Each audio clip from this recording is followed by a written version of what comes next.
दिन में गर्मी इतनी होती थी कि इंसान का खून उबलने लगे और रात को ऐसे कीड़े निकलते थे जो इंसान का गोश्त खाते थे। कबीले के सरदार ने मौत के बिस्तर पर एक राज उगला। उसने बताया कि फॉसेट और उसके साथियों को उन्होंने खुद मारा था। ये लोग बंदरों और इंसानों के दरमियान की कोई चीज थे। उनके जिस्म पर बाल थे, वो बोलने के बजाय अजीब अजीब आवाजें निकालते थे और वो इंसानी गोश्त खाते थे।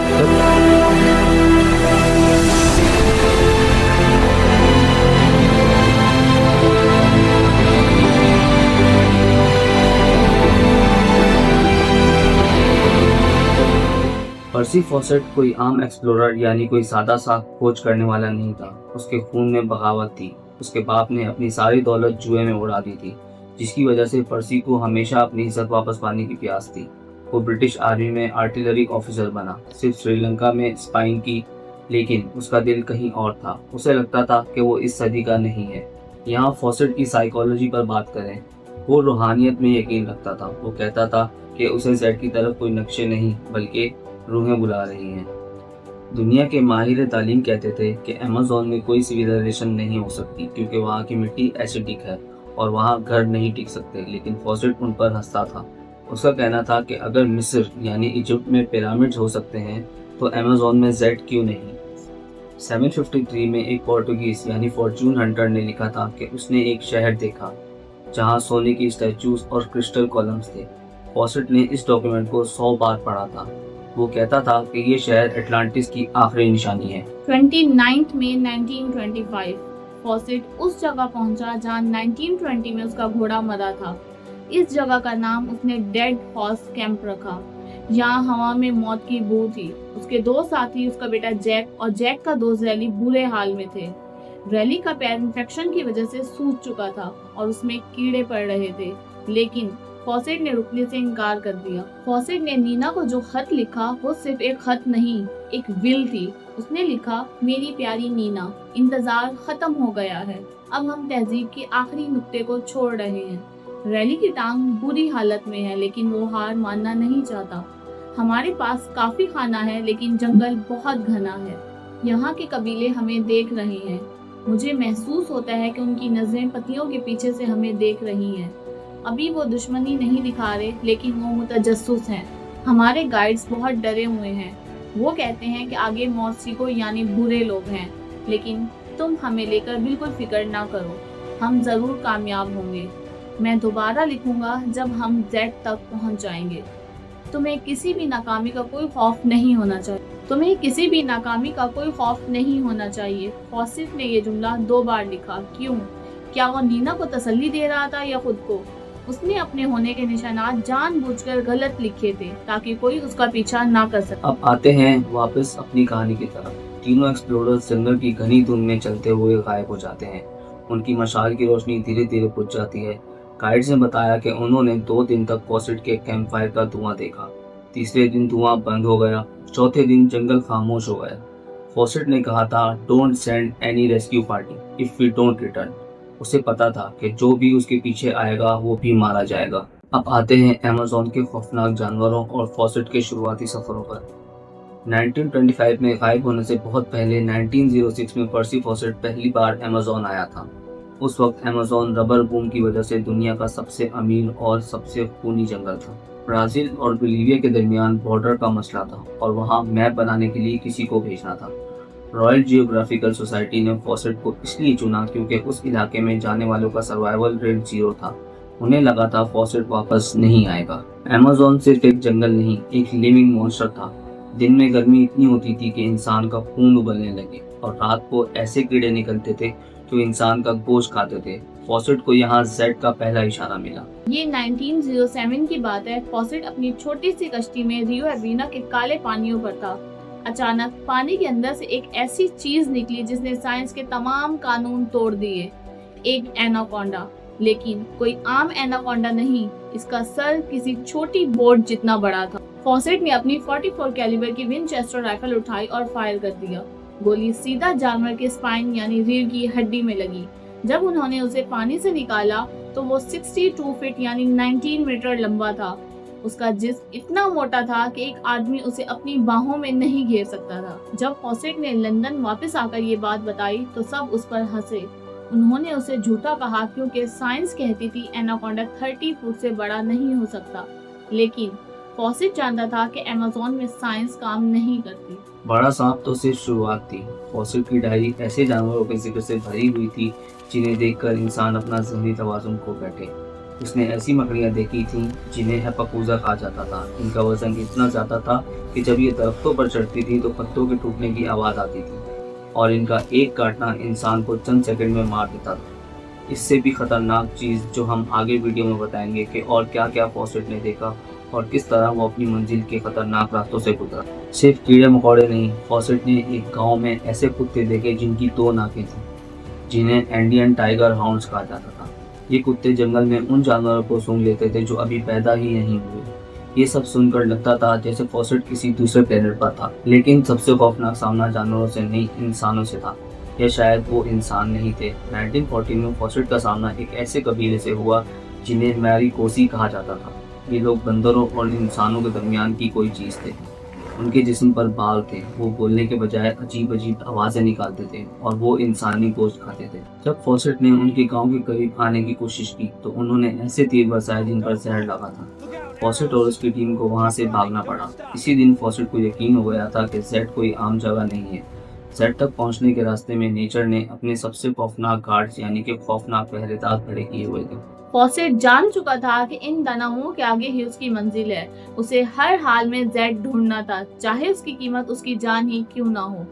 पर्सी फॉसेट के 1925 में गायब होने से पहले जब वो लॉस्ट सिटी ऑफ जेड की तलाश में था, उसने ऐसी खौफनाक चीजों का सामना किया जिन्हें दुनिया ने कभी सच नहीं माना। रियो एविना में एक 62 फुट लंबा एनाकोंडा से लेकर ड्रोने मैरीकोसी लोगों तक, क्या ये सब असल में मौजूद थे या फिर जंगल उसके जहन के साथ खेल रहा था? इसी भागम भाग में साल 1927 लग गया। 2 साल गुजर गए थे और फॉसेट की तरफ से कोई खत, कोई इशारा नहीं आया था। उसकी बीवी नीना हमेशा विंडो के पास बैठी रहती थी, इस उम्मीद में कि शायद उसकी रूह उसे कोई पैगाम दे। रॉयल जियोग्राफिकल सोसाइटी समझ चुकी थी कि अमेज़न ने अपने सबसे बड़े दुश्मन को निगल लिया है, लेकिन दुनिया फॉसेट को भूलने के लिए तैयार नहीं थी। उसके गायब होने ने एक ऐसी आग लगा दी थी जिसमें जलने के लिए लोग खुद चलकर आ रहे थे। लोग फॉसेट को ढूंढने के लिए बहुत पागल थे। कुछ लोग तो ये भी कहते थे कि फॉसेट को जेड मिल गया और वो वहाँ का बादशाह बन गया है, जबकि कईयों का मानना था कि उसे कबीले वासियों ने काट कर खा लिया है। 1928 में कमांडर जॉर्ज डियॉट ने फॉसेट को ढूंढने की जिम्मेदारी उठाई। उसके पास 26 गाइड्स और मॉडर्न हथियार थे। डायोट उसी रास्ते पर चला जहां फॉसेट गया था। कुछ हफ्तों बाद उन्हें एक कबीला मिला जिसका नाम अलूके कबीला है।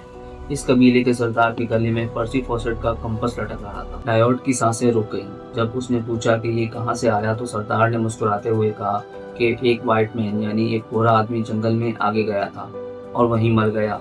मगर उसी रात डायोट को पता चला कि इस कबीले के लोग उन्हें मारने का प्लान बना रहे हैं।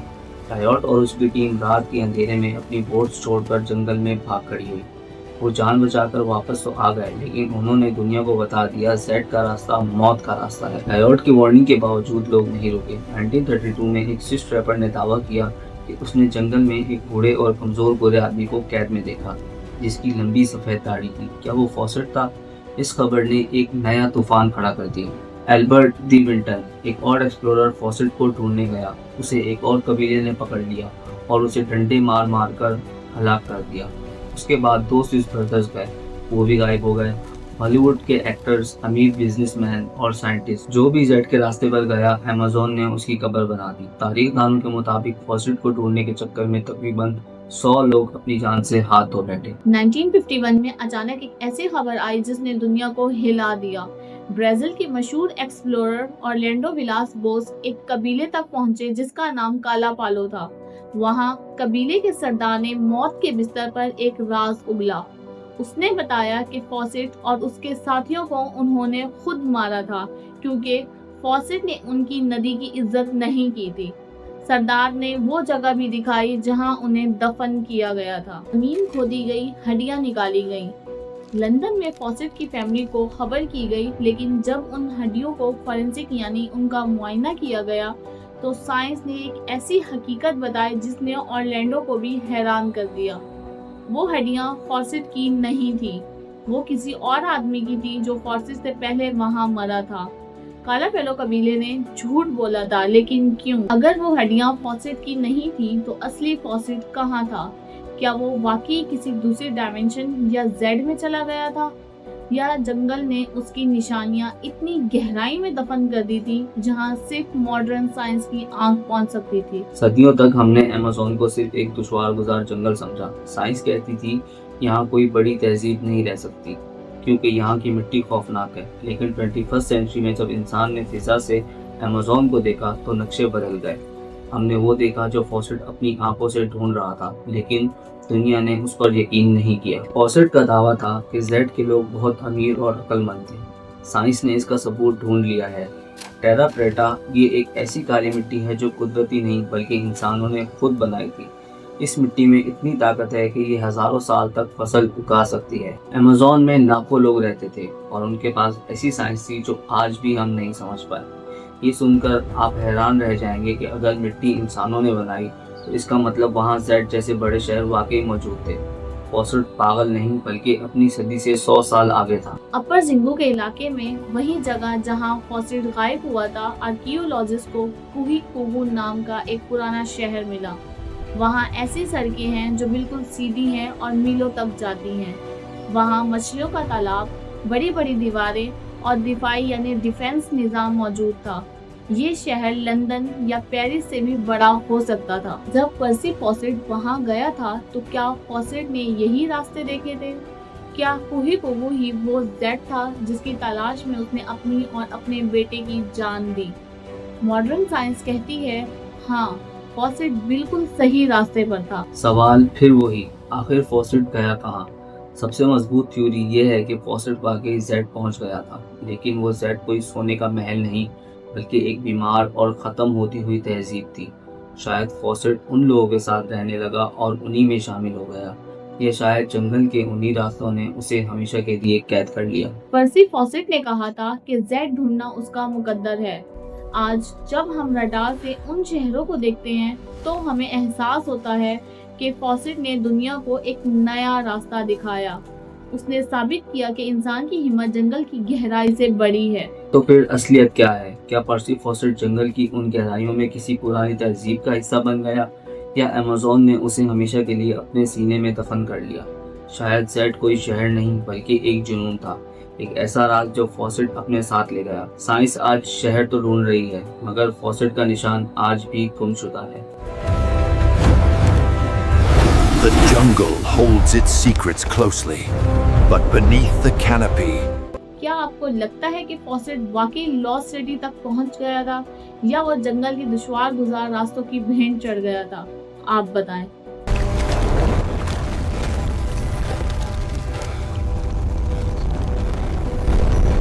कमेंट्स में अपनी राय जरूर दें और सब्सक्राइब करना ना भूलें। some explorers vanish into the jungle, others become its legend.